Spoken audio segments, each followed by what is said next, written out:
আসসালামু আলাইকুম দর্শকবৃন্দ, আশা করি সবাই ভালো আছেন।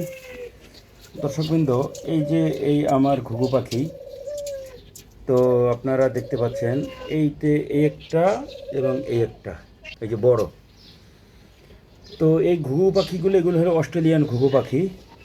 তো এগুলোর ডাক মূলত আসলে আমি সবসময় আসলে গ্রাম মিস করি। তো গ্রাম মিস করি, আমার শৈশব কেটেছে গ্রামে। তো আমি গ্রামের পরিবেশগুলো আমি আসলে খুব মিস করি, কিন্তু আসলে ভাগ্যের লিখন বলেন কিংবা যাই হোক, কর্মের কারণে জীবিকা নির্বাহের জন্য, রুটি রুজির জন্য শহরে থাকতে হচ্ছে। কিন্তু আসলে শহর আমাকে মানে অতটা আমি আপন করে নিতে পারিনি। তো যাই হোক দর্শক, তো আসলে অনেকবার ভেবেছি গ্রামে চলে যাব, গ্রামে চলে যাব, কিন্তু আসলে মনে প্রচুর ইচ্ছা থাকলেও কিন্তু আসলে সেই সাধ্য আসলে এখন পর্যন্ত আমার হয়নি। আমি নিজেকে আসলে সেইভাবে এখন পর্যন্ত আমি তৈরি করতে পারিনি। তো তারপরও আমার প্ল্যান আছে যে আমি গ্রামে যাব। তো যাই হোক দর্শক, তো আসলে হয়তোবা আমার সময় হচ্ছে না, কিন্তু তাই বলে তো বয়স থেমে থাকছে না, তো বয়স বেড়ে যাচ্ছে।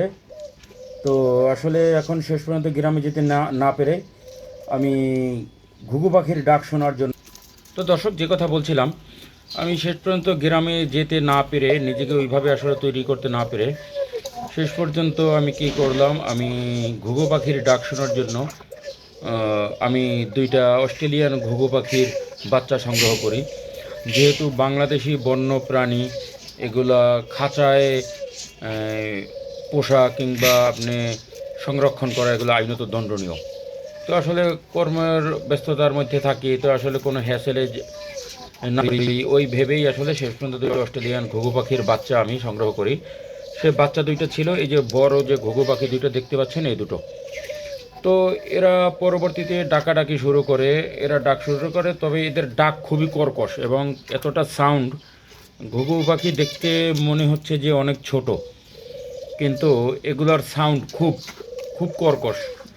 তো একদম আমার বেডশিটের পাশেই, মানে আমার যেখানে আমার খাট, তার পাশেই একটা ওয়াল, তার পাশে বারান্দা। তো এই বারান্দার মধ্যে যেহেতু সাফিসিয়েন্ট স্পেস নেই, সে কারণেই ওখানে আমি এদের থাকার জায়গা করে দিয়েছি। তো সকালে এরা মোটামুটি সকালবেলা 5টা বেজে বাজার সাথে সাথে এরা ডাকাডাকি শুরু করে। তো এত সাউন্ড, আমি ঘুমোতে পারি না। তো শেষ পর্যন্ত উঠে আমাকে অন্য রুমে যে আমাকে ঘুমোতে হয়।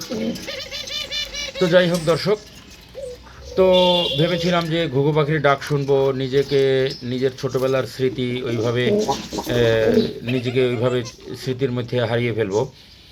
তো শেষ পর্যন্ত আসলে দেখলাম যে যে না, এটা আমাকে আমার স্মৃতি যে আমাকে, অতীত যে আমাকে টানে, কিন্তু দেখলাম যে তার চেয়ে আমাকে বেশি মানে যন্ত্রণাদায়কই হলো। তো যাই হোক দর্শক, শেষ পর্যন্ত এখন মোটামুটি মানিয়ে নিয়েছি, কিন্তু তারপরেও যখন ক্লান্ত থাকি, দেখি যে না আর সহ্য করতে পারি না, তখন পাশের রুমে চলে যাই। তো যাই হোক দর্শক, আসলে কথা লম্বা হয়ে যাচ্ছে। তো শেষ পর্যন্ত এরা কি করলো, এরা একে একে একে করে 2বার ডিম দিল।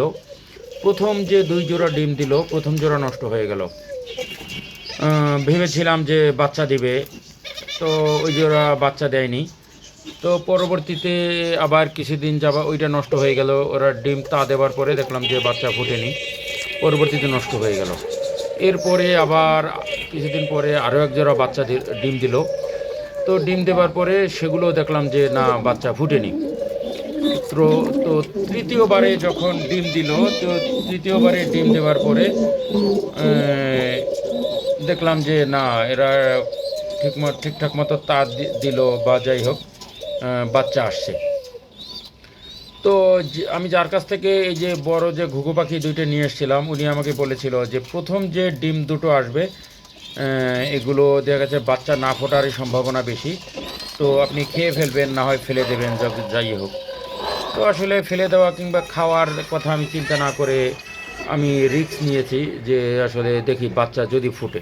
তা আসলে ওই ভদ্রলোকের কথাটাই ঠিক হলো যে না, বাচ্চা ফুটেনি। তো তৃতীয়বারে বাচ্চা ফুটছে, এই যে আমার ঘুঘু পাখির বাচ্চা। এগুলো কালার একদম হুবহু, মানে ওদের মা বাবার মতোই হয়েছে। তো আসলে সারাদিন অফিসে ছিলাম। তো দেখলাম যে এরা এখন আলাদা হয়ে গেছে। ওদের মা বাবা সাধারণ আসলে ওদেরকে এইভাবে পরিচর্যা করে না।